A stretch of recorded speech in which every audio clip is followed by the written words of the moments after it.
ನಮಸ್ಕಾರ ಎಲ್ಲರಿಗೂ. ನನ್ನ ಹೆಸರು ಡಾಕ್ಟರ್ ರೋಹಿತಾ. ಇವತ್ತು ನಾವು ಗರ್ಭಪಾತದ ಬಗ್ಗೆ ಮಾತಾಡೋಣ. ಗರ್ಭಪಾತ ಅಬಾರ್ಷನ್ ಏನಕ್ಕಾಗುತ್ತೆ? Most common causes genetic abnormality ಅಥವಾ ಕ್ರೋಮೋಸೋಮಲ್ ಅಬ್ನಾರ್ಮ್ಯಾಲಿಟಿ ಅಂತ ಹೇಳ್ತೀವಿ. ಸ್ಪರ್ಮ್ ಅಂದರೆ ವೀರ್ಯಾಣು ಹಾಗೂ ಅಂಡಾಣು ಎರಡು ಒಂದುಗೂಡದ ನಂತರ ಎಂಬ್ರಿಯೋ ಫಾರ್ಮ್ ಆಗುತ್ತೆ. ಸೊ ಇವೆರಡರಲ್ಲಿ ಸ್ಪರ್ಮ್ ಅಥವಾ ಓವಾ ಎರಡರಲ್ಲಿ ಜೆನೆಟಿಕ್ ಅಬ್ನಾರ್ಮ್ಯಾಲಿಟಿ ಇದ್ದರೆ ಅದು ಎಂಬ್ರಿಯೋಗೆ ಟ್ರಾನ್ಸ್ಫರ್ ಆಗುತ್ತೆ. So nature will not allow this embryo to grow further. ಇದು ಮುಂದೆ ಹೋಗೋಕ್ಕೆ ನೇಚರ್ ಬಿಡೋದಿಲ್ಲ. ಸೊ ನೇಚರ್ ಜೆನೆಟಿಕ್ ಅಬ್ನಾರ್ಮ್ಯಾಲಿಟಿ ಇರೋ ಫೀಟಸ್ನ ಅಬಾರ್ಟ್ ಮಾಡಿಸುತ್ತೆ. This is one of the most common cause. And ಈ ರೀತಿ ಆದಾಗ ನಾವು ಭಯಪಡೋ ಅವಶ್ಯಕತೆ ಇಲ್ಲ, ಏಕೆಂದರೆ ಇದು ಮತ್ತೆ ಮತ್ತೆ ಆಗೋದಿಲ್ಲ. Next pregnancy will be a successful one. So ನಾವು ಯಾವಾಗ ಭಯಪಡಬೇಕು? ಗೈನಕಾಲಜಿಸ್ಟ್ನ ಯಾವಾಗ ಮೀಟ್ ಮಾಡಬೇಕಂದ್ರೆ ಗರ್ಭಪಾತ ಪದೇ ಪದೇ ಆಗ್ತಾ ಇರಬೇಕಾದ್ರೆ, ರಿಕರೆಂಟ್ ಮಿಸ್ಕ್ಯಾರೇಜಸ್ ಅಂತ ಕರಿತೀವಿ. ಏನಕ್ಕೆ ರಿಕರೆಂಟ್ ಮಿಸ್ಕ್ಯಾರೇಜಸ್ ಆಗುತ್ತೆ? ಯಾವ್ಯಾವುದು ರಿಸ್ಕ್ ಫ್ಯಾಕ್ಟರ್ಸ್ ಇದ್ದರೆ ನಮಗೆ ರಿಕರೆಂಟ್ ಮಿಸ್ಕ್ಯಾರೇಜಸ್ ಆಗೋ ಚಾನ್ಸಸ್ ಇರುತ್ತೆ ಅನ್ನೋದ್ರ ಬಗ್ಗೆ ತಿಳ್ಕೊಳ್ಳೋಣ. ಒಂದು, ಏಜ್ ಆಫ್ ದ ಮದರ್. ತಾಯಿಯ ಏಜ್ ಜಾಸ್ತಿ ಆದಂತೆ ಓವಾದಲ್ಲಿರೋ ಅಬ್ನಾರ್ಮ್ಯಾಲಿಟಿ, ಜೆನೆಟಿಕ್ ಅಬ್ನಾರ್ಮ್ಯಾಲಿಟಿ ಜಾಸ್ತಿ ಆಗ್ತಾ ಹೋಗುತ್ತೆ. So consequently our embryo will also be genetically abnormal. So for example, ತಾಯಿಯ ಏಜ್ 45 ಇಯರ್ಸಲ್ಲಿ ತಾಯಿ ಆದರು ಅಂದರೆ almost 50% of the pregnancies will end up in miscarriages.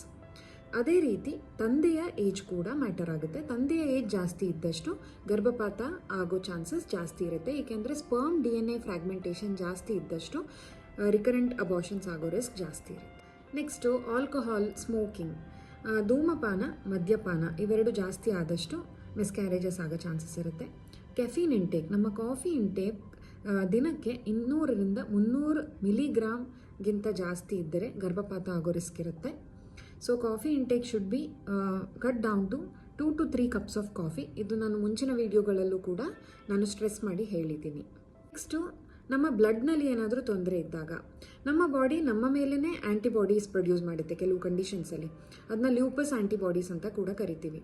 ಈ ಥರ ಕಂಡೀಷನ್ಸ್ ಇರುವ ಮಹಿಳೆಗೆ ಪದೇ ಪದೇ ಗರ್ಭಪಾತ ಆಗೋ ಚಾನ್ಸಸ್ ಇರುತ್ತೆ. ಇನ್ನು ಕೆಲವರಿಗೆ ಕ್ರೋಮೋಸೋಮಲ್, ಪೇರೆಂಟ್ಸ್ಗೆ ಕ್ರೋಮೋಸೋಮಲ್ ಅಬ್ನಾರ್ಮ್ಯಾಲಿಟಿ ಇರುತ್ತೆ. ಇವರಿಗೂ ಕೂಡ ಗರ್ಭಪಾತ ಆಗೋ ಚಾನ್ಸಸ್ ಜಾಸ್ತಿ ಇರುತ್ತೆ.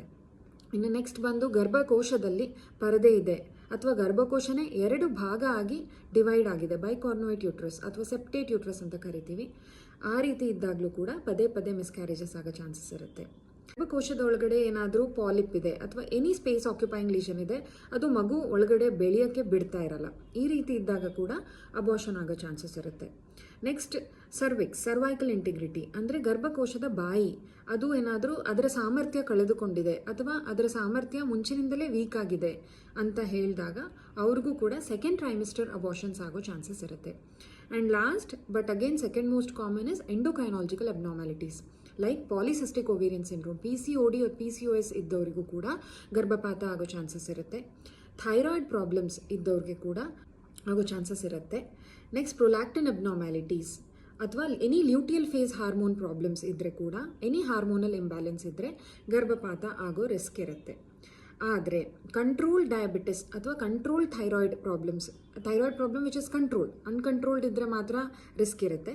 But if it is controlled then risk is almost negative.